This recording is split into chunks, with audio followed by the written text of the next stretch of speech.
Hello friends. आज हम लोग एक कॉमन टॉपिक पे बात करेंगे। वो टॉपिक है मुंह के छाले, जिसको ओरल अल्सर्स भी कहते हैं, जिसको एप्थस अल्सर्स भी कहते हैं। ये मुंह में छाले तीन तरह के होते हैं। छोटे होते हैं, बड़े होते हैं, गहरे होते हैं या ग्रुप्स में रहते हैं। ये पेनलेस भी हो सकते हैं और पेनफुल भी हो सकते हैं। इसमें कॉमन चीज ये है कि ये जब होते हैं तो आदमी को खाने में, बोलने में, निगलने में तकलीफ होती है। इसलिए कई बार ये जो पेन होता है ये काफी सीवियर भी होता है, कई बार माइल्ड होता है। तो इस पेन की वजह से आदमी को तकलीफ होती है। ये जो छाले होते हैं यूजली 1 हफ्ते से 10 दिन में गायब हो जाते हैं या 14 दिन तक मैक्सिमम रहते हैं।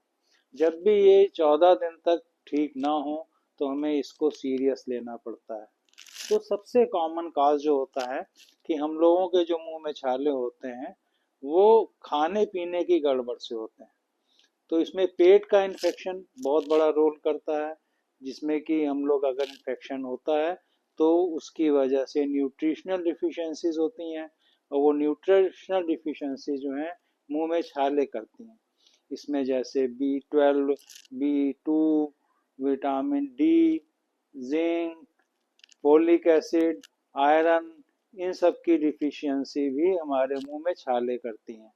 और मोस्ट कॉमन काज ये है कि एलर्जी, एलर्जी टू फूड्स, जो खट्टे चीजें होती हैं या एसिडिक चीजें होती हैं, जैसे प्रिजर्वेटिव्स जो डिब्बा बंद पैकेट बंद चीजों में होते हैं, उनसे मुंह में छाले हो जाते हैं। कई बार गरम गरम चीज खाने से भी मुंह में छाले हो जाते हैं। इसकी वजह से मुंह में जो घाव होते हैं वो 7 से 14 दिन में भर जाते हैं। लेकिन कुछ छाले ठीक नहीं होते हैं, जो कि कंटिन्यूअस इरिटेशन से होते हैं। पहला, जैसे दांत की वजह से। अगर दांत की कोई नोक निकली हुई है या नुकीला दांत है, वो जीभ में या गाल में गड़ता रहता है, तो मुंह में जो छाला होता है वो भरता नहीं है। इसकी नर्व और कान की नर्व सेम होने की वजह से इसका दर्द कान में भी महसूस होता है।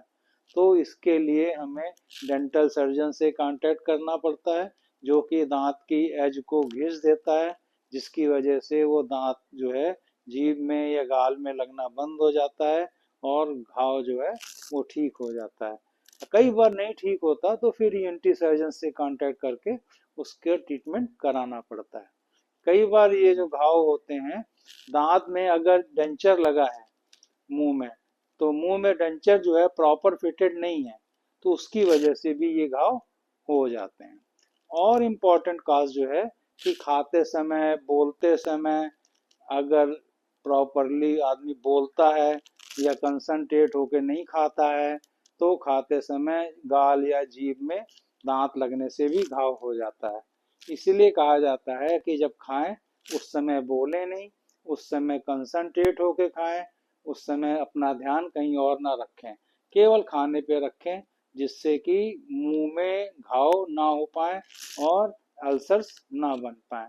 इसके बाद ये एलर्जी जो होती है कई चीज़ों की, उससे भी ये घाव बन जाते हैं। ये एलर्जी कई बार ऐसा होता है कि हम लोग लेमोनेड पीते हैं, खट्टी चीज़ें खाते हैं, खट्टे फल खाते हैं, या फलों के ऊपर मसाले डालते हैं, वो मसालों से एलर्जी कई बार हो जाती है, उससे भी मुंह में घाव हो जाते हैं, जो कि पेनफुल होते हैं। इसलिए हमेशा साफ सुथरा खाएं, जब भी फल खाएं, सामान खाएं, ऊपर से मसाले डालना अवॉइड करें, कोशिश करें मिर्च कम से कम खाएं। और सबसे बड़ी चीज ये है कि कई बार जो छाले होते हैं वो ड्रग के रिएक्शन से भी होते हैं।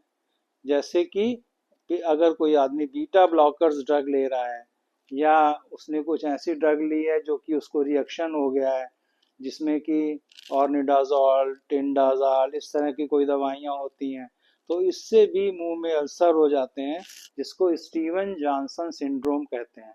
तो इस तरह ड्रग रिएक्शंस को हम लोगों को डिटेक्ट करना है, और डिटेक्ट करने के बाद उस ड्रग को अवॉइड करना है, और फिर उस छालों का एलर्जी के हिसाब से इलाज करते हैं। और छाले होते हैं इन्फेक्शन की वजह से, इन्फेक्शन की वजह से ये बैक्टीरियल भी हो सकते हैं और वायरल भी हो सकते हैं और फंगस भी हो जाती है।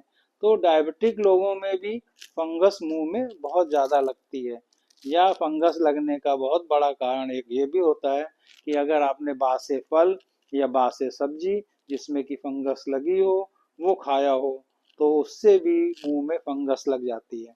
Most common type of fungus candidiasis होती है, जिसमें वाइट पैचेस पड़ जाते हैं, जिसके लिए हमें उस फूड को अवॉइड करना है और डॉक्टर से मिलके एंटी फंगल ट्रीटमेंट स्टार्ट कराना पड़ता है। और हमारे मुंह में जो इन्फेक्शन होता है वायरस की वजह से, ये वायरस की वजह से जो इन्फेक्शन होता है वो हर्पीस सिम्प्लेक्स से भी हो सकता है और हर्पीस ज़ास्टर से भी हो सकता है। हर्पीस ज़ास्टर के जो छाले होते हैं वो ग्रुप्स में होते हैं, छोटे होते हैं और बहुत दर्द करते हैं। ये एक लाइन में होते हैं जो नर्व के लाइन में होते हैं। नर्व की लाइन में मतलब कि नाक कान मुंह में नर्व जाती हैं, ये नर्व्स के सीध में ही उन्हीं के किनारे किनारे किनारे किनारे होते हैं। और कई बार इनके साथ ये गाल में और फेस में भी आ जाते हैं, कई बार ये कान में भी आ जाते हैं।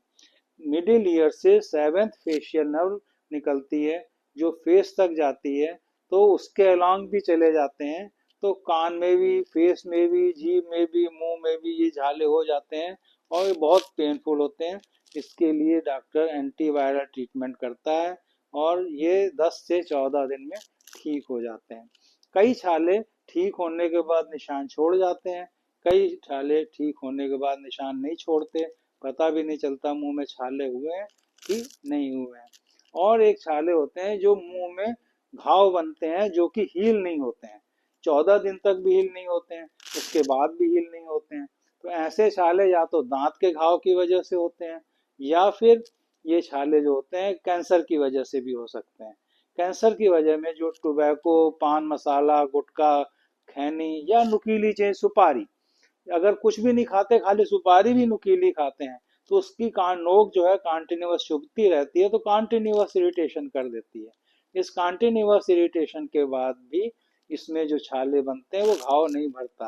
तो ऐसे कंडीशंस में इन छालों को अगर 14 दिन तक नहीं भरते हैं तो बायोप्सी करनी पड़ती है। बायोप्सी माने जांच का टुकड़ा निकाल के उसको हिस्टोपैथोलॉजी के लिए पैथोलॉजिस्ट के पास भेजना पड़ता है। वो माइक्रोस्कोप से जांच करके बताता है कि ये किस टाइप की बीमारी है और किस स्टेज की बीमारी है, जिससे कि हम उसका प्रॉपर इलाज कर सकते हैं। ये सब एक और इसमें होता है कि स्ट्रेस टेंशन में जो लोग रहते हैं उसमें इम्यूनिटी कम हो जाती है। इम्यूनिटी कम होने की वजह से भी मुंह में छाले हो जाते हैं। कुछ ऑटो इम्यून डिसीज है, माने जिसमें शरीर अपने ही चीजों को अब बेगाना समझने लगता है और उन पे अटैक करने लगता है, इसको ऑटो इम्यून डिसीज कहते हैं।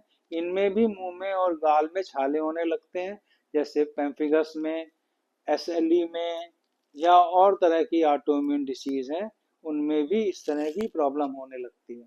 कुछ हार्मोनल चेंजेस की वजह से भी मुंह में छाले हो जाते हैं। ये हार्मोनल चेंजेस जब प्यूबर्टी आती है, उन प्यूबर्टी माने बच्चा जवान होने लगता है, या फीमेल्स में मीनोपाज के समय, फीमेल्स में मीनार्की के समय, इन कंडीशंस में हार्मोनल चेंजेस होते हैं। इन कंडीशंस में भी मुंह में छाले हो जाते हैं, लेकिन वो समय के साथ अपने आप हील हो जाते हैं।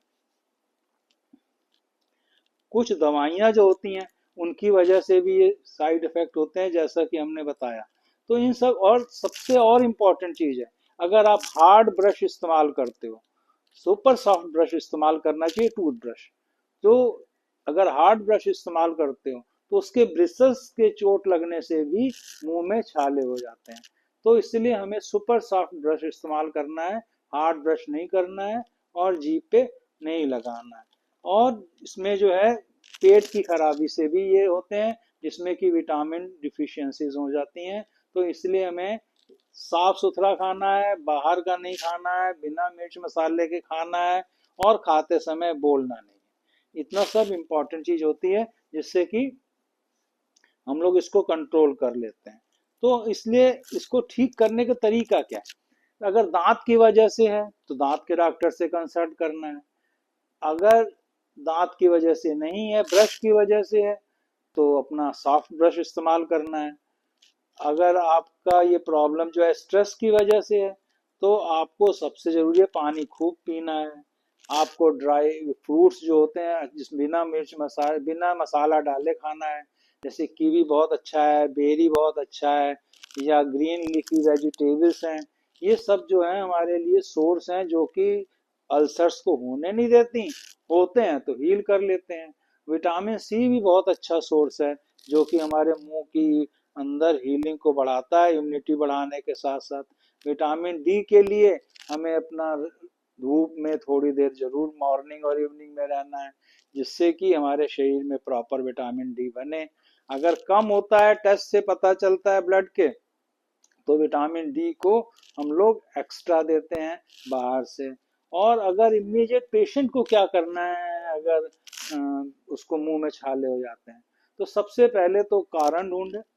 तब तक क्या करना है, तब तक उसको मुंह में नमक पानी के गरारे करने हैं।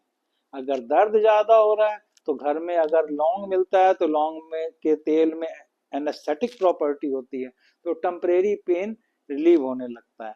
तब तक अगर कुछ और नहीं मिलता, तो उसको मेडिकल स्टोर से टेम्परेरी पेन रिलीविंग जेल्स मिलते हैं, उन जेल को लगा लेना है।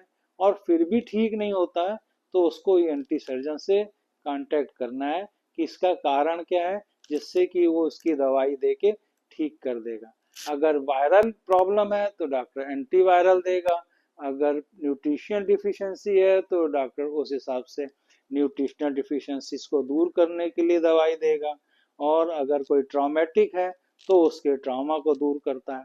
कई बार ऐसा होता है कि डेंटल सर्जन जब ट्रीटमेंट कर रहा होता है, तो उसके इंस्ट्रूमेंट लग जाते हैं, उससे भी घाव हो जाते हैं, वो भी 7 से 10 दिन में भर जाते हैं। और उसके लिए सब प्रॉब्लम्स के लिए हमें माउथ में जो एंटीसेप्टिक माउथ वॉश आते हैं, उसको करने से बैक्टीरिया ग्रो नहीं कर पाते हैं। और हमें एक कोशिश करनी है कि बाहर का ना खाएं, बासा ना खाएं, मसालों का इस्तेमाल ना करें। और जब भी दिक्कत हो, तो किसी न किसी ईएनटी सर्जन से मिलें। तंबाकू, मसाला, गुटखा, बीड़ी, सिगरेट का सेवन ना करें। ना ही किसी जो कर रहा है उसके सामने रहें, क्योंकि पैसिव स्मोकिंग भी होती है। सिगरेट दूसरे ने की, बीमारी आपको हो गई। तो इन सब से हमें बचना है। धन्यवाद।